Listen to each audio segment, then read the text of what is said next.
அந்த தர்காலேருந்து தான் ஏஆர் ரஹ்மான் இருக்கார் இல்லையா, மியூசிக் டைரக்டர் ஐயா, அந்த பாய் சாப்போடது பார்த்திங்கன்னா அங்கேருந்து தான் ஸ்டார்ட். ஒரு ஓரமாக செட்டு போட்டு அந்த செட்டில் இருந்தவங்க தான் அவங்க ரஹ்மான் சார் தெரியுறாருன்னா அவர் பார்த்திங்கன்னா மீடியாவில் இருக்கிறதால அவர் தெரிய வருது.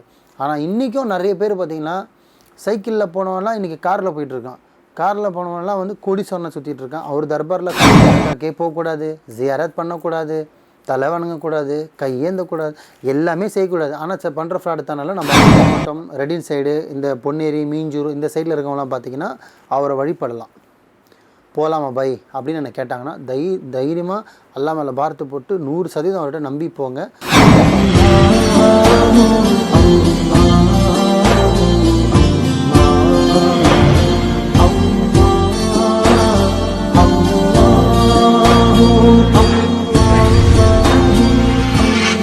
மறுஜென்மம் நேர்கள் அனைவருக்கும் வணக்கம். இன்னைக்கு நம்ம மாலிக் பாயை சந்திக்க வந்திருக்கோம். வணக்கம் பாய்.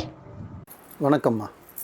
பாய், நீங்கள் வந்து ஒரு வீடியோலையும் ஒரு தர்காவை பற்றி சொல்லியிருக்கீங்க. அந்த வகையில் இன்னைக்கு எந்த தர்காவை பற்றி சொல்ல போகிறீங்க? நல்லா கேட்டிங்க. அது சொல்கிறது எப்படி சொல்கிறதுன்னா, நம்ம 2 கண்ணில் எது நம்ம கண்ணுன்னு கேட்டால் என்னென்னு சொல்லுவோன்னு அந்த மாதிரி இருக்குது நீங்கள் கேட்குறது. எனக்கு தர்கானாலே எல்லாம் ஒருவன், அது இறைவன் மட்டும்தான். அதில் நான் இல்லைன்னு மாற்று கருத்தே கிடையாது. எல்லாமே அவர் தான் எனக்கு. ஆனால் அவருக்கு அடுத்தது நான் கை என்னது கேட்குறது, என் தலை வணங்குறது, நான் ஒருத்தவங்களை குருவாக ஏற்றுக்கிறது எல்லா தர்கா இருக்கிற எல்லா அவுலியா மக்கள் தான். புரியுதுங்களா? எனக்கு ரொம்ப பிடிக்கும். நான் ஒரு தர்கா உள்ள காலை வச்சுட்டு ஜியாரத் முடிச்சுட்டு வந்தேன்னா அன்றைக்கி நைட்டு சாப்பிட மாட்டேன் போய். நீங்கள் நம்புங்க நம்பாமல் சாப்பிடவே மாட்டேன் சுத்தமாக. ஏன் அப்படின்னு கேட்டிங்கன்னா, பசி எடுக்காது எனக்கு. ஏன்னா அறியாமல் பசி, ஏன்னா அவ்வளோ ஒரு ஃபுல்ஃபில் இருக்கும். மனசு ரொம்பிடும், பயிரும். எந்த தர்காவுக்கு, ஒரு பழைய தர்காவுக்கு நான் போயிட்டு வர தர்கா வந்தாலும் சரிம்மா, இல்லை ஒரு புதுசாக ஒரு தர்காவுக்கு போனாலும் சரி, அன்றைக்கி நைட்டு சரி சாப்பிடவே இறங்காது. டீ காஃபி குடிச்சிட்டு படுத்துருவேன். அந்தளவுக்கு எனக்கு ஒரு திருப்தியாக இருக்கும். ஏன்னா பிடிக்கும் எனக்கு. அது உணர்ந்தவங்களுக்கு முதல்ல வந்து தர்காக்குன்றது வந்து நம்ம நினச்சா போயிட முடியாது. அவங்களோட கூட்பாடு இருக்கும். அவங்கள கூப்பிட்டா மட்டும்தான் நம்மளால் உள்ளவே காலை வைக்க முடியும். இதுதான் உண்மை. ஸோ அந்த வகையில் பார்த்திங்கன்னா, இப்போது என்னோடய சைடில் பார்த்திங்கன்னா, இப்போ ஆந்திராவில் இருக்கிறது பார்த்திங்கன்னா நிறைய பேருக்கு தெரிஞ்சிருக்கும், தெரியாதும் இருக்கலாம் சில பேர். ஆனால் 190% ஆளுங்களுக்கு தெரிஞ்சிருக்கும். இப்போ இங்கே பார்த்திங்கன்னா சூலூர்பேட்டையில் பார்த்திங்கன்னா வேணாடு தர்கான்னு சொல்லுவாங்க. சூலூர்பேட்டை வேணாடு தர்கா அப்படின்னு பார்த்திங்கன்னா, அவரோட ஒரு அதிசயம் என்னென்னு கேட்டிங்கன்னா, அல்லா அறிவான் 144 அடி இருக்கும் நீட்டு.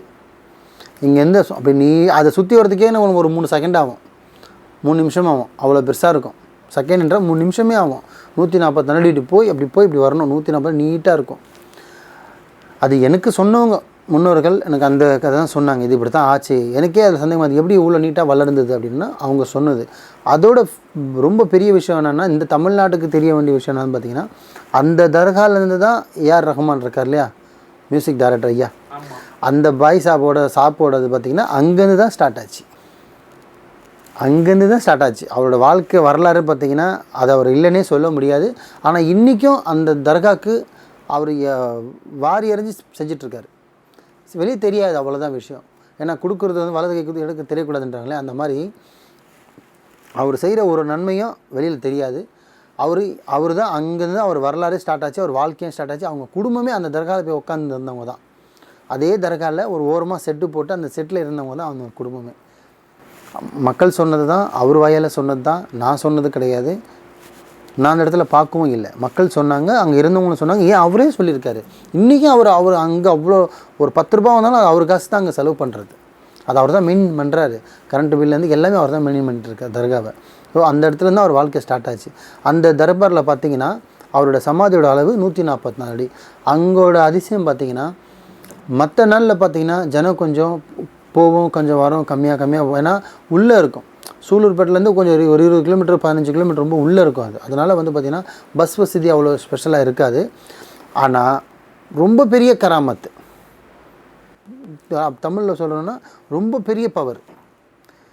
எல்லா அவளியோட அவருக்கு ஒரு பற்றி ஒன்றும் அதிகமாகவே இருக்குன்னே சொல்லலாம். அந்த அளவுக்கு அவருக்கு பவர் இருக்குது. ஆனால் நம்ம அவரை நாடி போனால் அவர் நம்மளை நாடணும். அவர் நம்மளை பற்றி ஒரு துளி யோசிச்சிட்டாருன்னா நம்ம கிங்கு தான். அத்தோடு நம்ம நினச்ச இடத்துல போயிடலாம். அந்த மாதிரி தான் எவ்வளோ பேர் போயிருக்காங்க. இப்போ ஏஆர் ரஹ்மான் சார் தெரியுறாருன்னா அவர் பார்த்திங்கன்னா மீடியாவில் இருக்கிறதால அவர் தெரிய வருது. ஆனால் இன்றைக்கும் நிறைய பேர் பார்த்திங்கன்னா சைக்கிளில் போனவன்லாம் இன்றைக்கி காரில் போயிட்டுருக்கான். காரில் போனவன்லாம் வந்து கோடீஸ்வரனை சுற்றிட்டு இருக்கான். அவர் தர்பாரில் காலை வச்சவன். இது இல்லைன்னே சொல்ல முடியாது. இன்க்ளூடிங் நானாக இருந்தாலும் சரி, நான் பார்த்துக்கிட்டு இருக்கேன். ஒரு வருஷத்துக்கு முன்னாடி ஒரு பர்சனை பார்த்தீங்கன்னா ஒரு காரில் வந்தாங்கன்னா கரெக்டாக ஒரு 6 மாதம் 1 வருஷம் கழிச்சு பார்க்கும்போது 2 காரில் வந்து இறங்குறாங்க. உண்மைமா, நான் பார்த்துருக்கேன். ஏன்னா நான் போவேன் ஜியாரத்துக்கு, அந்தளவுக்கு அவருக்கு. ஏன்னா திருப்பி சொல்கிறேன், எந்த தர்பாருக்கு போனாலுமே வந்து நம்ம போனால் மட்டும் இப்போ நம்ம ஏற்றுக்கக்கூடாது, அவங்க நம்மளை ஏற்றுக்கணும். நம்ம நாடி நம்ம பிள்ளை வரான், உண்மையாக வேண்டுறான், உண்மையாக நியத்து வைக்கிறான், நல்லதுக்கு நீ யோசிக்கிறான், 4 பேருக்கு நல்லது பண்ண கேட்குறான் அப்படின்ற நியத்து இருக்கணும். அப்போ தான் வந்து முன்னோர்கள் இந்த மாதிரி சித்தர் சொல்கிற அவுளியான்ற இல்லையா, அவங்க நம்மளை ஏற்றுக்கணும். அப்படி ஏற்றுக்கிட்டால் நம்ம வாழ்க்கை ஜம்முன்னு போயிட்டே இருக்க வேண்டியது தான். நம்மளுக்காக அல்லாஹ் கிட்ட துவா கேட்குறவங்க வந்து அவுளியா. நம்ம டேரெக்டாக அல்லாஹ் கிட்ட துவா கேட்குறது, இவங்க துவா கேட்குறோம், அவங்க நம்மளுக்காக துவா கேட்குறாங்க. இப்போ சில பேர் என்ன சொல்கிறாங்க, நம்ம அவர்கிட்ட கேட்கணும், டேரெக்டாக அல்லாஹ்கிட்டே கேட்கலாமே, தப்பு ஒன்றும் இல்லையே. இப்போ அப்பா கிட்டே ஒரு பொருள் வேணும், டேரெக்டாக அப்பா கிட்டே கேட்க முடியல, நம்ம என்ன பண்ணுறோம், அம்மா கிட்டே கேட்டு அப்பா கிட்டே சொல்லி இது வாங்கி கொடுன்னு சொல்கிறோமா இல்லையா? அப்படி நினச்சிட்டு போங்களேன், என்ன குறைஞ்சிட போகிறீங்க? தர்காக்கே போகக்கூடாது, ஜியாரத் பண்ணக்கூடாது, தலை வணங்கக்கூடாது, கையேந்தக்கூடாது, எல்லாமே செய்யக்கூடாது. ஆனால் பண்ணுற ஃப்ராடுத்தானால நம்ம ஆளுங்க பண்ணிகிட்ருப்பாங்க. தர்கான்றது போகலாமான்னு கேட்டால் 100% போகலாமா, தப்பு கிடையாது. ஆனால் வாழ்க்கையே அவங்க தான் உங்களோட அர்ப்பணிக்க சொல்ல. அங்கேயே போய் படுத்துக்குங்க, அங்கேயே போய் என்ன சொல்கிறது மண்சோறு சாப்பிடுங்க, அங்கேயே போய் உருண்டு வாங்க, அங்கேயே போய் தூங்குங்க, 1 வாரம் தங்குங்க, 10 யாரை தங்க சொல்ல.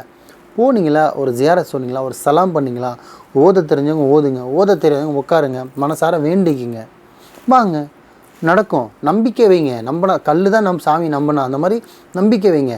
அது வந்து மேலே இருக்கிற சிமெண்ட்டு பூச்சி இருக்கிற சமாதின்னு நினைக்காதீங்க. உள்ள ஒரு மனுஷன் இருந்து ஜாம்போனா இருந்து வாழ்ந்து 4 பேருக்கு நல்லது செஞ்சு மறைஞ்சவர் உள்ளே இருக்கார். அவர் நல்லது நினச்சதால நம்ம நல்லது நடக்கும். ஸோ அந்த நம்பிக்கையில் போகணும். அந்த வகையில் வந்து சிறந்த தர்கா இந்த ஆந்திரா பகுதியில் பார்த்திங்கன்னா கஸ்மூர் மஸ்தான் பாபா இருக்கார் நெல்லூரில். ஸோ அந்த மாதிரி பார்த்திங்கன்னா அது ஒன்றும் பெரிய வரலாறு, அவர் அப்புறம் சொல்கிறேன். இப்போ இவரது பார்த்திங்கன்னா சூலூர்பேட்டையில் வேணாடுன்னு சொல்லுவாங்க, அந்த அளவுக்கு அவருக்கு பவர் இருக்குது. ஸோ இந்த சைடில் ஒரு ரெடின் சேர்த்து நம்ம சொல்கிறது என்ன சொல்கிறது, திருவள்ளூர் மாவட்டம் ரெடின் சைடு, இந்த பொன்னேரி மீஞ்சூர் இந்த சைடில் இருக்கவங்களாம் பார்த்திங்கன்னா அவரை வழிபடலாம். போகலாமா பை அப்படின்னு என்ன கேட்டாங்கன்னா தைரியமாக அல்லா மேலே பாரத்தை போட்டு 100% அவர்கிட்ட நம்பி போங்க, கண்டிப்பாக நல்லது நடக்கும். ஆனால் வைக்கிற நீயத்துனா உங்களோட வேண்டுதல் கரெக்டாக இருக்கணும். நீங்கள் வேண்டிக்கிற விஷயம் உண்மையாக இருக்கணும், உங்களுக்கானதாக இருக்கணும்.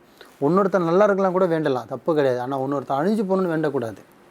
நீங்கள் எனக்கே கார் கொடு, எனக்கே பங்களா கொடு, எனக்கே வீடு கொடுன்னு கேட்க வேணாம். என்னை சுற்றி இருக்கும் நல்லா வை, என்னையும் நல்லா வை, அது போதும். நீங்கள் மற்றவனுக்காக வேண்டிப்பார், உனக்காக தன்னால் கிடைக்கும். ஸோ அந்த மாதிரி வழிபாடு பண்ணுங்கள். இந்த சைடில் இருந்தீங்கன்னா வேணாடு தர்கா போகலாம், ஷேக் தாவூத் அலி பாபா நம்பி போகலாம். இன்ஷா அல்லாஹ் அல்லா மேலே நம்பிக்கை வச்சு போனீங்கன்னா கண்டிப்பாக நல்லதே நடக்கும். 3 விஷயத்துக்கு. ஃபஸ்ட்டு ஒன்று, ரொம்ப வருஷமாக கல்யாணம் ஆகாமல் இருந்தால் கல்யாணம் ஆகுது, ஆணுக்காகட்டும் பெண்ணுக்காகட்டும், இஸ்லாத்தாகட்டும் இந்து சமுதாயம் ஆகட்டும், மனுஷன்னு இருந்தால் போதும், மனுஷன் அவ்வளோதான். பார்த்தீங்களா? 2. 3வது, பிஸ்னஸ் ரீதியாகவும் நல்லாயிருக்கு. ஸோ அதோட பிஸ்னஸோட 4வது ஒரு விஷயம் என்னென்னு கேட்டிங்கன்னா, உடல்நிலை சரியில் இருக்கிறவங்களுக்கு அங்கே போய் நம்ம உட்கார வச்சு ஒரு கழிப்பு எடுத்து சுற்றி போட்டால், எந்த ஒரு பரிகாரம் செஞ்சால் பக்காவாக கேட்கும். உடல்நிலை சரியில்லாதவங்க அங்கே தங்குறதுக்குன்னு இடமே இருக்குது. உடல்நிலை எப்படி நம்ம ஏர்வடி தர்கா இருக்கோ, ராமநாதபுரம் ஏர்வடி தர்காவில் தங்குவாங்களோ அந்த மாதிரி அது ரொம்ப பெருசாக தங்கலாம். இங்கே வந்து பார்த்திங்கன்னா நான் கொஞ்சம் உள்ளன்றதால மப்சல்ன்றதால சில மக்கள் தாங்குவாங்க. இன்றைக்கும் பார்த்திங்கன்னா உடம்பு சரியில்லைன்னா எங்கேப்பா போனேன், நான் ஏர்வடி தர்கா போனேன்ப்பா. ஒரு இந்து சமுதாயம் பண்ணுற மக்கள் நண்பர் நம்மகிட்ட சொல்லுவார், எங்கேப்பா போனீங்கப்பா, நான் கஸ்மூர் தர்கா போனேன்ப்பா, நான் ஷேக் தாவூத் அலி பாபா வேணாடு தர்கா போனப்பா. சந்தோஷமாக இருக்கும். நம்ம ஆளுங்களுக்கு இல்லைங்க தர்காக்கெல்லாம் போகக்கூடாது அப்படின்னு. ஆனால் அவர் நாடி போகிறவங்க இருக்காங்க. மெயினாக உடல்நிலை சரியில்லாதவங்க போவாங்க. கல்யாணம் ஆகாத பெண்கள் ஆண்கள் 2மே தைரியமாக போகலாம் இன்ஷா அல்லாஹ். 3வது பார்த்திங்கன்னா பிஸ்னஸ் ரீதியாகவும் போகிறாங்க. ஆனால் அதிகமாக போகிறது உடல்நிலை சரியாதவங்க தான் போகிறாங்க. ரொம்ப அருமையான பதிவு கொடுத்தீங்க பை, ரொம்பவும் நன்றி. நன்றிம்மா.